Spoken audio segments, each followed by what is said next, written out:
మేము అన్నట్టు జీవో ప్రకారం మాకు ఇంత ఫీజు ఎన్హాన్స్మెంట్ కావాలి సార్, మాకు ఇబ్బంది అవుతుందా సార్, ఈ స్కాలర్షిప్లు కూడా మాకు సంవత్సరం 2 సార్లు 3 సార్లు ఇస్తారా, మాకు చేయండి సార్ అని కూడా చెప్పడం జరిగింది. కానీ అక్కడ నిమ్మకు నీరెత్తినట్టు మనం మీద మాత్రం ఇవన్నీ రుద్దుతున్నాం. ఎస్పెషల్లీ మళ్ళీ ఇంకోటి ఏంటంటే మనం మిక్స్డ్ ఆక్యుపెన్సీ వాళ్ళకు ఇంపోజ్ చేయాలని లేనే లేదు. ఇదంతా అత్యుత్సాహం ఎవరిది అంటే మన సెక్రటరీ గారిది, అక్కడ ఉన్న పైన ఉన్న ప్రిన్సిపల్ సెక్రటరీ మరి ఇంకెవరా వాళ్ళే ఇంపోజ్ చేస్తున్నారు. ఏంటంటే రెవెన్యూ తీసుకోవాలి. ఇప్పుడు సీసీ కెమెరాలు పెట్టి అక్కడ కమాండ్ కంట్రోల్ రూమ్ అంట, అక్కడ పైసలే లేవురా నాయన, చదువు చెప్పడానికి పైసలు వేయడానికి దిక్కు లేవుమంట, గవర్నమెంట్ దగ్గర పైసలు అంటే అక్కడ 10 కోట్లు 8 కోట్లు పెట్టి అక్కడ సీసీ కెమెరాలను అది చేసి ఇన్స్టాల్ చేపిస్తా, నేను ఇక్కడ చూస్తా అంటే అక్కడ కమాండ్ కంట్రోల్ రూమ్ ఉంది టీఆర్ఎస్ ఆఫీస్ వెనుక. అక్కడ ఎవరికి ఏ రోడ్లు ఎవరు దొంగతనం అవుతుంది, ఏంటి ఏమవుతుంది, ఎవరిని ఏం చేస్తున్నారు అనేది చూడడానికి పోలీసులకు ఇచ్చిన కమాండ్ కంట్రోల్ రూమ్ కానీ మనకి ఇంటర్మీడియట్ లో పెట్టి మనం సతాయించడానికి ప్రయత్నం చేస్తుండే మన సెక్రటరీ గారు. కాబట్టి తప్పకుండా మనం దీని మీద ఏకతాటి పైన ఉండి ఎవరైనా కెమెరాలు చేయండి. ఇంతకు ముందు ఉన్న నార్మల్ కెమెరాలు మన దగ్గర ఉన్నాయి, అవే కెమెరాలు ఉంటాయి, అవే కెమెరాల సమక్షంలో కూడా ఇంటర్నల్ ఎక్స్టర్నల్ ఎవరు వస్తారో వాళ్ళ సమక్షంలో ఎగ్జామ్ నడుస్తాం సార్, మాకు ఈసారి మాత్రం ఇంప్లిమెంట్ చేయొద్దు, మేము చేసినా కూడా చేయలేమని చెప్పి ఖరాఖండిగా చెప్పాల్సిన అవసరము ఎంతైనా ఉన్నాయి. మరి దాంతో పాటు మన ఇంకా రాని వాళ్ళు చాలా మంది ఉన్నారు. 1100 1200 కళాశాలలు ఉన్నాయి. ఇక్కడ మిక్స్డ్ ఆప్షన్స్ లో కూడా 250 270 కాలేజీలు ఉన్నాయి. హైదరాబాద్ రంగారెడ్డిలో చాలా ఉన్నాయి.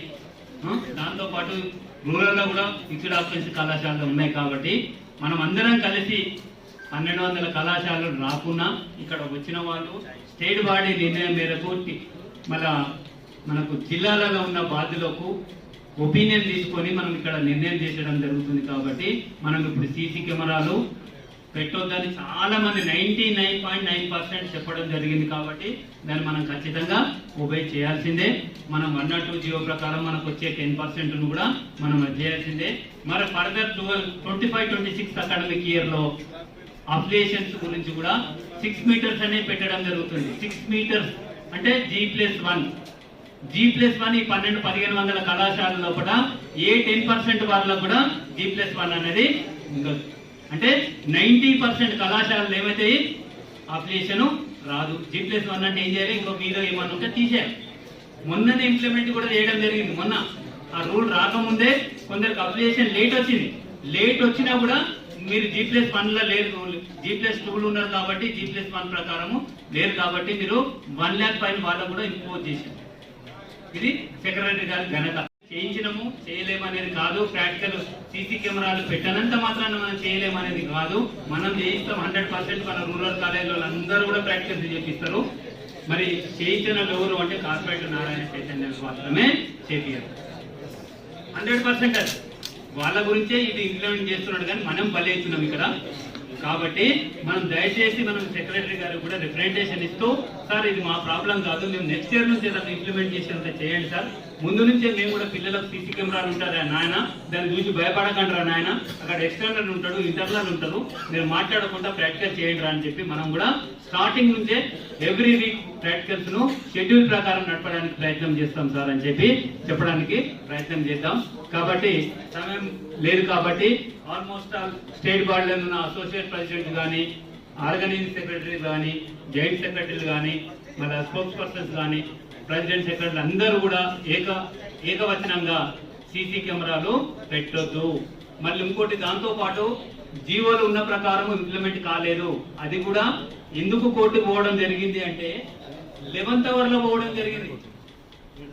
తెల్లవారి 3000 అవుతుందా 3500 అవుతుందా ఫైన్, 2500 కాడికి క్లోజ్ అయింది. నెక్స్ట్ డే పెరిగే అవకాశాలు ఉన్నాయి కాబట్టి మనము ఒపీనియన్ తీసుకొని పోవడం జరిగింది.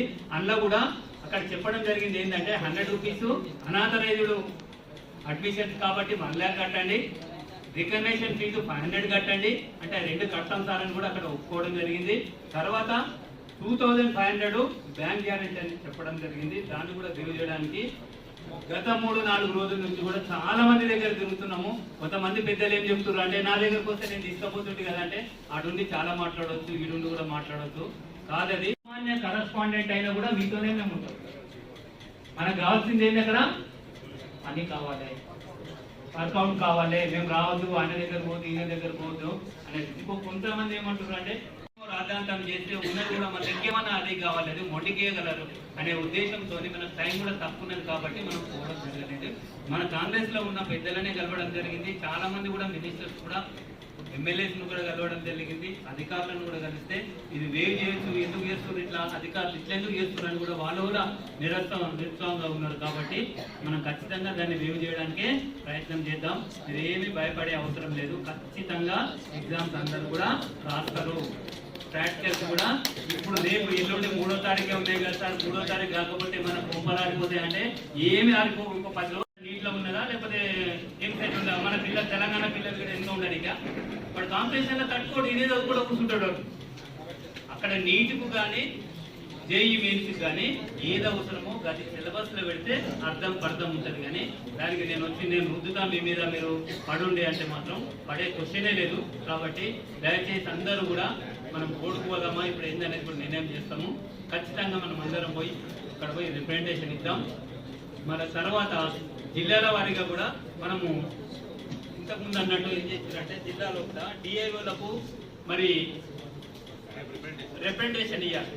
డిఐఓలకు కానీ అక్కడ ఉన్న అధికారులు ఎవరు ఉన్నా కూడా కలెక్టర్ గారికి కూడా, ఎందుకంటే కొంతమంది కలెక్టర్స్ కూడా చెప్తున్నారట సీసీ కెమెరాలు పెట్టాలి అని చెప్పి. మరి ఇక్కడ నుంచి మన ఇన్స్ట్రక్షన్స్ ఉన్నాయో తెలియదు, కానీ కొంతమంది మాత్రం ప్రెషర్ చేస్తున్నారట. మరి ఆ ప్రెషర్కు తగ్గట్టు మనం కూడా కలెక్టర్ గారికి డిఐఓలకు ఇద్దరికి పోయి రిప్రజెంటేషన్ ఇవ్వాలి.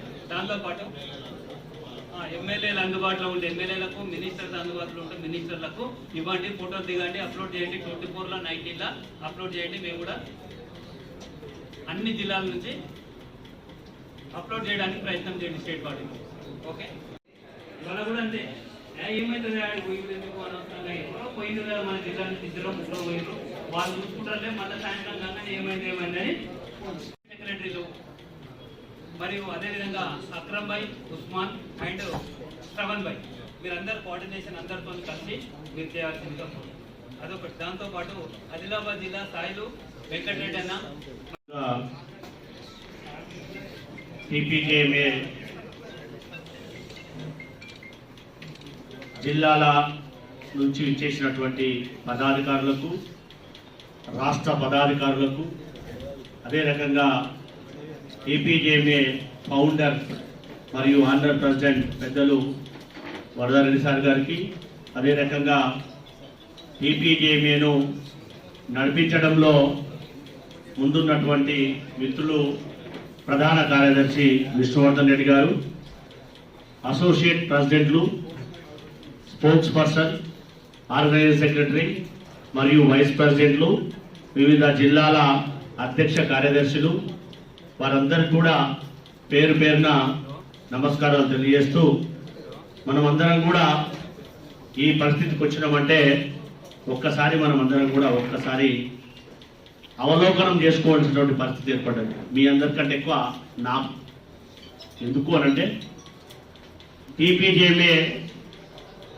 కంటే ముందు నుంచి నేను కాంగ్రెస్ పార్టీలో బీఆర్ఎస్ మార్పు రావాలి, కాంగ్రెస్ రావాలి అని బలంగా నమ్మినటువంటి వ్యక్తిని, బీఆర్ఎస్ పార్టీ పైన యుద్ధం ప్రకటించిన దాంట్లో ఉన్నటువంటి మొదటి వరుసలో ఉన్నటువంటి వాళ్ళలో నేనొక్కని. మరి ఈ పరిస్థితికి ఎందుకు వచ్చింది అంటే మీరందరూ కూడా ఆలోచన చేయాలి. ఎందుకు అంటే సంఘంలో ఇందాక విషయం చెప్పినట్టుగా, మా జయ చెప్పినట్టుగా, నా వ్యక్తిగత ప్రయోజనం కంటే సంఘాన్ని నన్ను నమ్ముకున్నటువంటి నా యాజమాన్య మిత్రులకు న్యాయం చేయడానికి నేను ఎంత పోరాటం చేయడానికన్నా సిద్ధము అని చెప్పి గతంలో వరదారెడ్డి గారు ఫోన్ చేసినప్పుడు కానీ, మిగతా వాళ్ళు ఫోన్ చేసినప్పుడు కానీ చాలా స్పష్టంగా చెప్పడం జరిగింది. ఎందుకంటే మనతో పాటు మన కళాశాలల్లో 25 నుంచి 30 మంది బోధనా సిబ్బంది, 5 నుంచి 6 మంది బోధనేతర సిబ్బంది, ఒక్కొక్క కళాశాలలో సుమారుగా 400 నుంచి మాక్సిమం 1000 మంది విద్యార్థులు విద్య తప్పిస్తున్నటువంటి పరిస్థితి మనందరూ కూడా బాగా తెలుసు. మరి అలాంటి పరిస్థితి నుంచి ఈ ప్రజాప్రభుత్వం ఏర్పడిన తర్వాత ఉన్నత స్థానంలో ఉన్నటువంటి అధికారులు మనల్ని ఎందుకు ప్రభుత్వం వైపు పోరాటం చేసే విధంగా ప్రేరేపిస్తుందో అర్థం కానటువంటి పరిస్థితి. ఎందుకు అంటే మేము ఎప్పుడు కూడా బై నేమ్ ఉన్నటువంటి ఈ ప్రజా ప్రభుత్వంలో మెజారిటీ ముఖ్యమంత్రి గారి దగ్గర నుంచి మెజారిటీ సభ్యులు, మెజారిటీ మంత్రులు కష్టపడ్డాడు, ఆర్గనైజేషన్ నుంచి వచ్చినోడు, ఆర్గనైజేషన్ కోసం చాలా పాటుపడ్డాడు అని ప్రతి ఒక్కరూ చెప్పే పరిస్థితి.